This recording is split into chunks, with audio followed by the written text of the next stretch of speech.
अस्सलाम वालेकुम dear students. Class ninth chapter 2 kinematics के एक और टॉपिक के साथ मैं हूं आपका होस्ट इंजीनियर असद। तो आज हम टॉपिक जिसको हम डिस्कस करने जा रहे हैं वो scalar and vector. Last lecture में हमने स्टडी किया था rest and motion and types of motion. आज हम डिस्कस करेंगे scalar quantity and vector quantity. तो चलिए शुरू करते हैं आज का लेक्चर। सबसे पहले हम डिस्कस करते हैं स्केलर क्या है या physical quantities which can be completely described by its magnitude is called scalar। कहने का मतलब ये है कि कोई भी फिजिकल क्वांटिटी जिसको ज़हर करने के लिए हमें मिकदार की ज़रूरत होती है, मैग्नीट्यूड में मिकदार की ज़रूरत होती है। The magnitude of a quantity mean it's numerical value.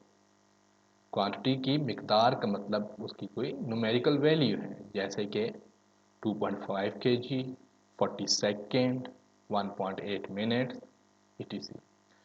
अब हमारे पास स्केलर क्वांटिटीज में जो एग्जांपल के तौर पर है, मैंने यहाँ पे ज़ाहिर किया है, उसमें है mass, length, time, speed, volume, work and energy. ये तमाम तरह हमारे पास स्केलर क्वांटिटीज हैं। तो सेकंड हमारे पास जो हेडिंग है उसमें है vector quantity. A vector quantity is described completely by magnitude and direction। Vector quantity को ज़ाहिर करने के लिए हमें मिकदार के साथ साथ उसकी सिमत की भी ज़रूरत होती है। मिसाल के तौर पर velocity, displacement, force, momentum, torque. अब ये तमाम तरह हमारे पास वेक्टर क्वांटिटीज़ हैं, जैसे कि वेलोसिटी, उसका मैग्नीट्यूड 20 मीटर पर सेकेंड। ठीक है, डेफिनेटली उसके लिए हमारे पास डायरेक्शन की ज़रूरत होगी, सिमत की ज़रूरत होगी। सिमत मतलब toward the north, south, east, west या point A to point B. तो यहाँ पे हमारे पास स्केलर और वेक्टर क्वांटिटीज होगी। और नेक्स्ट स्लाइड में हम देखते हैं कि वेक्टर क्वांटिटीज को हम ग्राफिकल या ग्राफिक्स की शक्ल में किस तरह से ज़ाहिर कर सकते हैं। हेडिंग है हमारे पास graphical representation of vector. Graphically, a vector can be represented by line segment। Vector को हम एक लाइन सेगमेंट के थ्रू शो करते हैं या रिप्रेजेंट करते हैं। लाइन के एंड पे हमारे पास एक एरो हेड मौजूद होता है और उस लाइन को हम रिप्रेजेंट कर सकते हैं इंग्लिश पे या किसी भी कैपिटल अल्फ़ाबेट से, यानी A B C D whatever.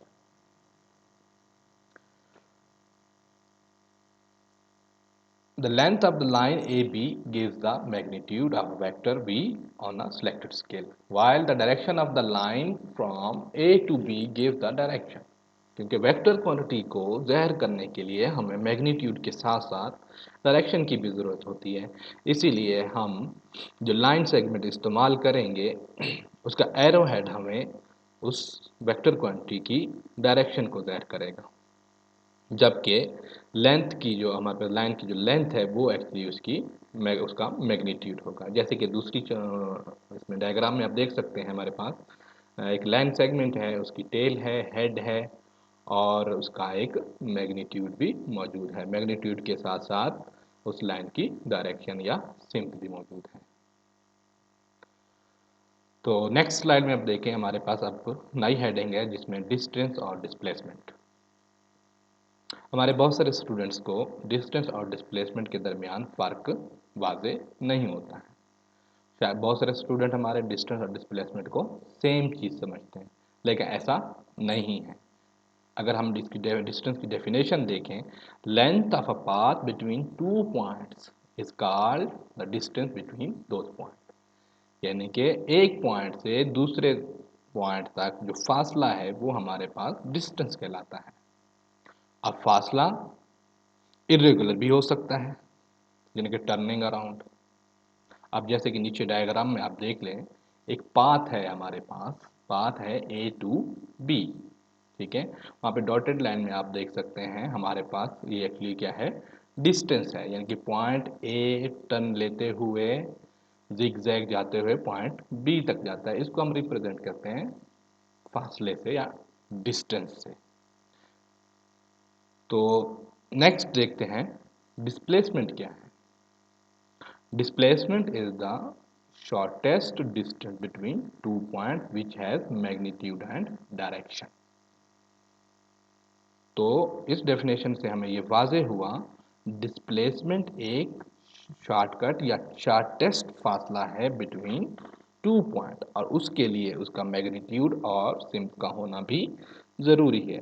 जैसे कि नीचे दिए गए डायग्राम में आप देखें, डिस्टेंस तो एक जिगजैग शक्ल में मौजूद है क्योंकि आम तौर पर अगर हम जनरली या फिजिकली तौर पे देखें, किसी एक पॉइंट तक हमें पहुंचना है, जैसे यहाँ से हमें बाज़ार तक जाना है, तो हमें मुख्तलिफ रूट इस्तेमाल करते हुए, हम मुख्तलिफ डिस्टेंस तय करते हुए अपने पॉइंट पे पहुंचते हैं। जबकि अगर हम डिस्प्लेसमेंट की बात करें तो वो एक शॉर्टेस्ट डिस्टेंस होगा, यानी कि बिल्कुल टुवर्ड द स्ट्रेट लाइन। अब इस डायग्राम में आप देखें, आपको ब्लू लाइन और डॉटेड लाइन में आपको डिस्टेंस शो हो रहा है, जो कि जिगजैग में जाके हमारे फोकस पॉइंट पे जाता है। लेकिन डिस्प्लेसमेंट क्या है, उसके लिए एक स्ट्रेट लाइन डायरेक्शन मौजूद है और उसका मैग्नीट्यूड भी मौजूद है, जो कि आपको यहाँ पे ग्रीन लाइन में शो हो रहा है। तो उम्मीद करता हूँ इस बार स्टूडेंट्स को अपने डिस्टेंस और डिस्प्लेसमेंट में वाज़ेह फ़र्क नज़र आएगा। डिस्टेंस, डिस्प्लेसमेंट, स्केलर और वेक्टर क्वांटिटी के बाद हमारा नेक्स्ट टॉपिक है speed and velocity. Speed and velocity, speed क्या है और वेलोसिटी क्या है, और स्पीड को हम कैसे रिप्रेजेंट करते हैं, वेलोसिटी को हम किस तरह से रिप्रेजेंट करते हैं। कैनेमैटिक्स का चैप्टर नंबर 2 है, physics 9th class 9th grade का। तो सबसे पहले देखते हैं स्पीड के बारे में। डेफिनेशन में हमने यहाँ पे लिखा है, the distance covered by an object in a unit time is called speed. या इसको हम उर्दू में अगर डिस्क्राइब करें, किसी भी ऑब्जेक्ट का एक वक्त के वक्फे के बाद तय करदा फासला स्पीड कहलाता है। जैसे फार्मूले में देखें, speed is equal to distance over time. ठीक है, यानी कि एक वक्त के लिहाज से तय करदा फासला स्पीड कहलाता है। और दूसरी तरफ आप देखें, हमने यहाँ पे एक फॉल्कन की एक मूविंग वीडियो यहाँ पे डाली हुई है। एक्चुअली इसके डालने का मतलब ये है कि इस वक्त दुनिया में जो सबसे फास्टेस्ट एनिमल है वो है फाल्कन, जिसकी एवरेज स्पीड तकरीबन 200 किलोमीटर पर आवर है। जानवरों में सबसे तेज तरीन जानवर है स्पीड के लिहाज से। वापस आते हैं अपने टॉपिक की तरफ। अगर हम यहाँ से इसी इक्वेशन को या इसी फार्मूले को में से डिस्टेंस मालूम करना चाहें तो distance is equal to speed into time हो जाएगा हमारे पास। डिस्टेंस को हम शो करते हैं कैपिटल एस के साथ, जबकि स्पीड v इनटू टाइम हो जाएगा हमारे पास। और इस फार्मूले के लिहाज से, क्योंकि डिस्टेंस जो होता है हमारे पास, उसको हम मेजर करते हैं मीटर में, सेंटीमीटर में। जो इंटरनेशनल यूनिट है वो मीटर है हमारे पास, जबकि टाइम हमारे पास इंटरनेशनल यूनिट उसका सेकंड है। तो क्योंकि ये आपस में रेशो में है या डिवीजन में है, तो हमारे पास जो यूनिट बनेगा, unit of speed is equal to metre per second. अगली हेडिंग में देखें, यूनिफॉर्म स्पीड।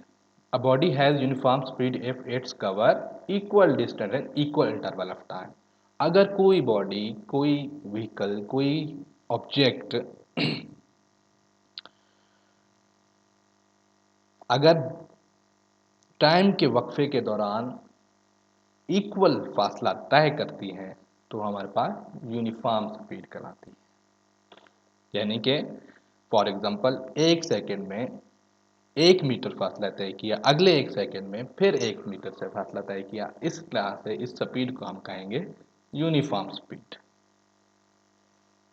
इसी के साथ ही एक साथ में मोशन पिक्चर में देखें, आपको दो व्हीकल नज़र आ रही हैं, एक फास्टेस्ट है जबकि दूसरी हमारे पास यूनिफॉर्म स्पीड से जा रही है, यानी कि उसकी स्पीड में कोई फर्क नहीं हो रहा, यानी कि वो टाइम के लिहाज से एक यूनिफॉर्म स्पीड में अपना सफ़र तय कर रही है।